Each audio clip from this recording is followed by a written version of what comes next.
శ్రీమాత్రే నమః. శ్రీ గురుభ్యో నమః.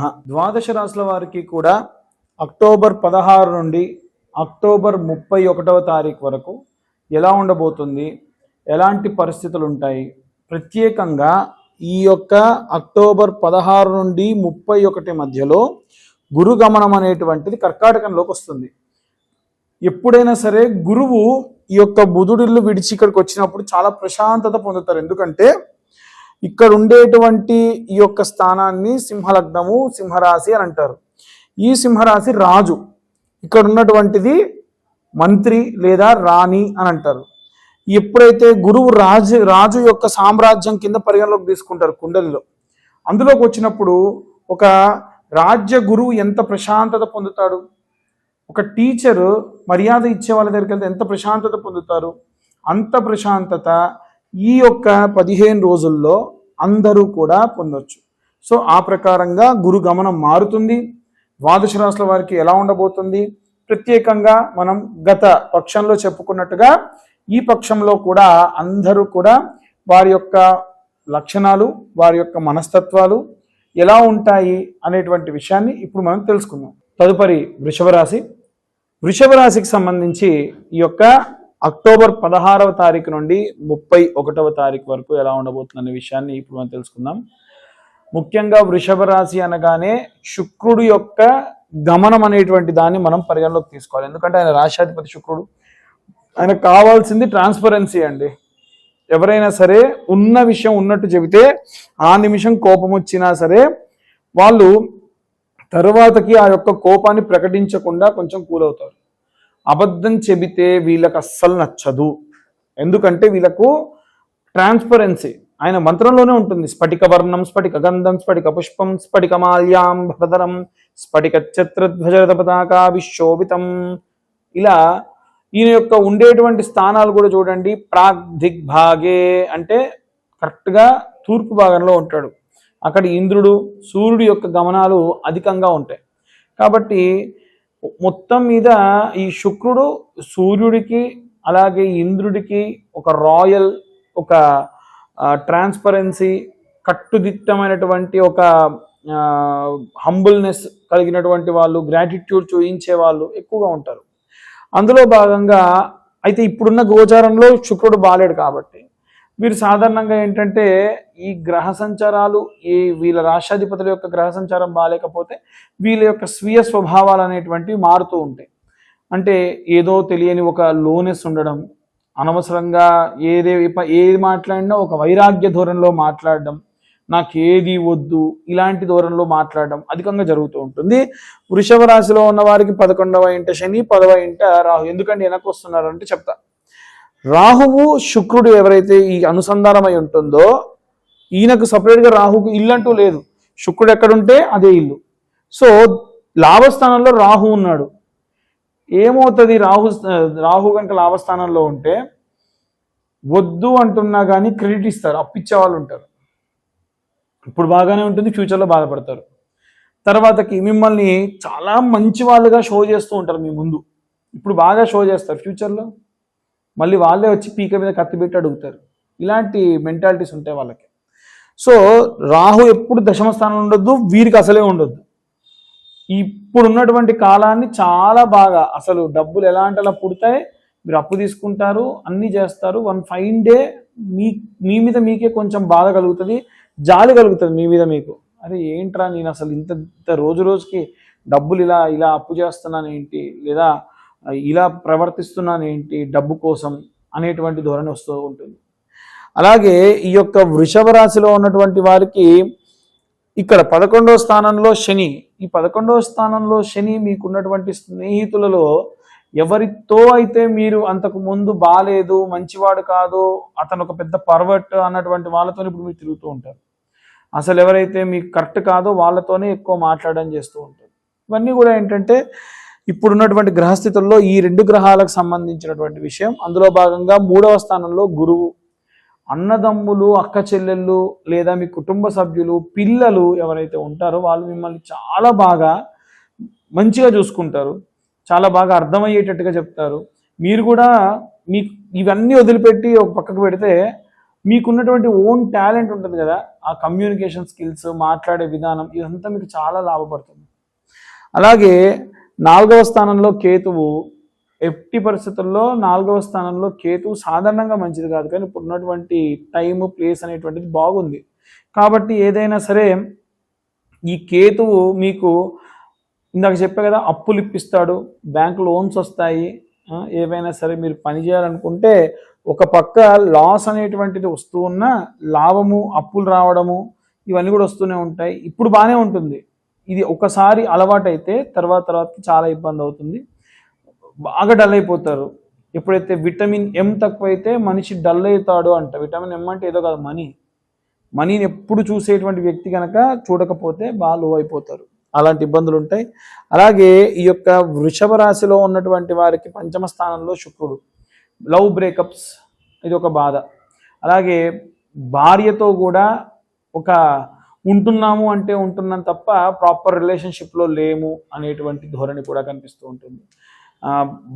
ఆడవాళ్ళు కూడా ఏంటంటే ఏమిటో తెలియదు, మా వారు మాట్లాడట్లేదు, వాటితో నాకు సరైనటువంటి మెంటల్లీ అండ్ ఫిజికల్ రిలేషన్షిప్స్ లేవు అని భార్యాభర్తలు ఇద్దరు మాట్లాడుకుంటూ ఉంటారు సాధారణంగా.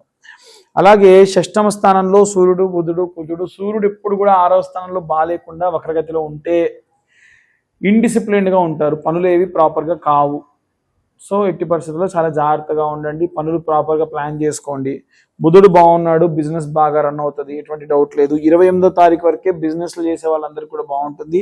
ఆఫ్టర్ 28 ఈ గ్రహ సంచారం ఇందులోకి మారుతుంది, వృశ్చికంలోకి కుజుడు కూడా వస్తాడు.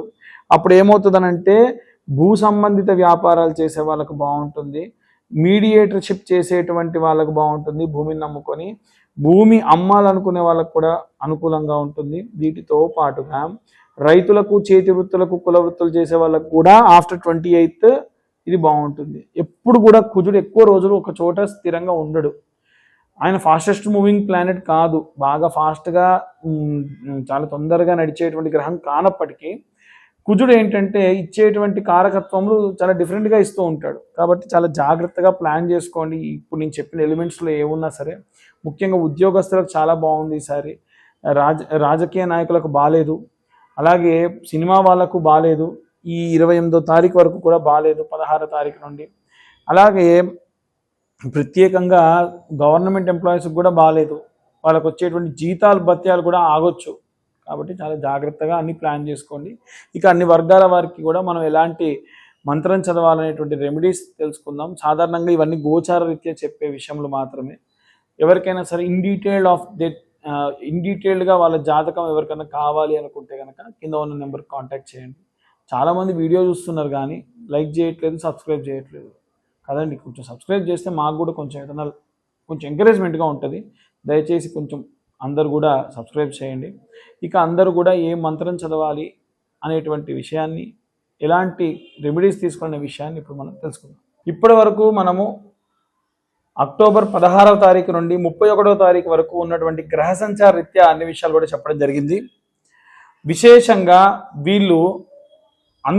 మీరందరూ కూడా ఏదైనా మంత్రం చదివితే మంచిది అనుకుంటే క్లిష్టమైనటువంటి పరిస్థితుల్లో ఉన్నారనుకోండి, మనకు కొన్ని రకాలైనటువంటి దారుణమైనటువంటి దుష్టగ్రహాల వల్ల ఇబ్బంది అనుకున్న వాళ్ళు కొంతమంది ఉంటారు.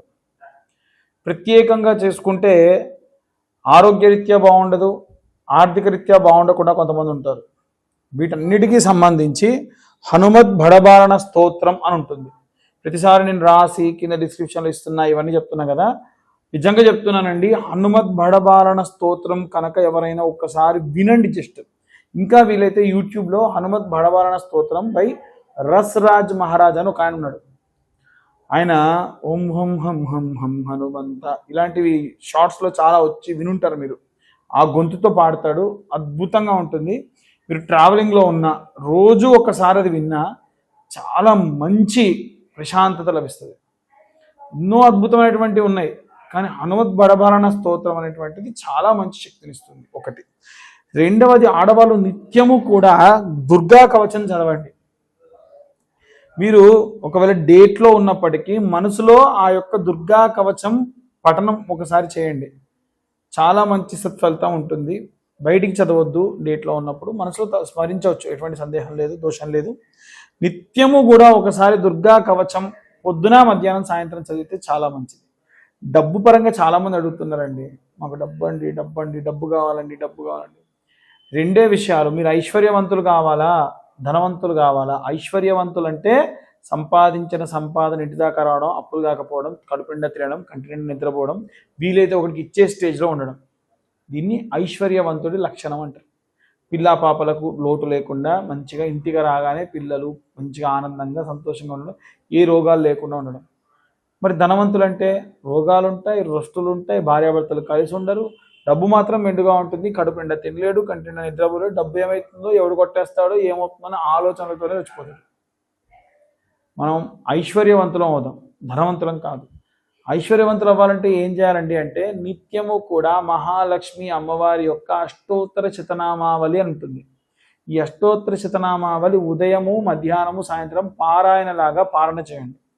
అంటే ఓం ప్రకృత్యై నమః, ఓం వికృత్యై నమః, ఓం మహామాయినే నమః, ఓం కైవల్యప్రదాయినే నమః, ఇలా ఉంటుంది మంత్రం. ఈ మంత్రము అలా నిత్యము కూడా చేయండి 108 సార్లు. మీకు డబ్బు, ఐశ్వర్యము, అష్టలక్ష్ములు వస్తారు. కాబట్టి విశేషంగా ఇవన్నీ చేయడం మంచిది. చాలామంది వివాహం కాని వాళ్ళు, సంతానం కాని వాళ్ళు ప్రత్యేకంగా చాలా ఇబ్బందులు పడుతూ ఉన్నారు. వారందరి గురించి ఇప్పుడు మేము ఒక 40,000 అండి, 50,000 అండి పూజ చేయించుకోండి అంటే చాలా కష్టంగా చాలామంది ఇబ్బంది పడుతూ ఉన్నారు. వీళ్ళందరి కోసం కూడా ప్రత్యేకంగా ప్రతి నెల ఆఖరి మంగళవారం నాడు అమ్మాయిలు, వివాహం కాని అమ్మాయిలకైతేనేమో వరపాశుపతము అనేటువంటి హోమము, అభిషేకము, అబ్బాయిలకైతేనేమో కన్యాపాశుపతము, కన్యా హోమము అనేటువంటి అభిషేకము, హోమము నిర్వహించబడుతుంది. ఇది సామూహికమే, కానీ ఎవరికి వాళ్ళకే శివలింగం ఉంటుంది, ఎవరికి వాళ్ళకే హోమం కూడా ప్లాన్ చేస్తాం. లేదంటే 9 మంది ఉన్నారంటే ఒకే హోమగుండంలో ఒక దిక్కుకు 3 చొప్పున కూర్చోబెట్టి 9 మందితో హోమం కూడా చేయిస్తారు. ప్రత్యేకంగా ఇలా చేయడం వలన ఖచ్చితంగా వివాహం కాని వాళ్ళకు వివాహం అవుతుంది.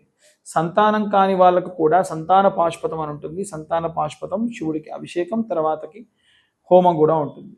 ఈ పూజాది క్రతువులకు, అర్చకులకు, పూజా సామాన్యులకు అంతా కలిపి 15,000 రూపాయలు మాత్రమే.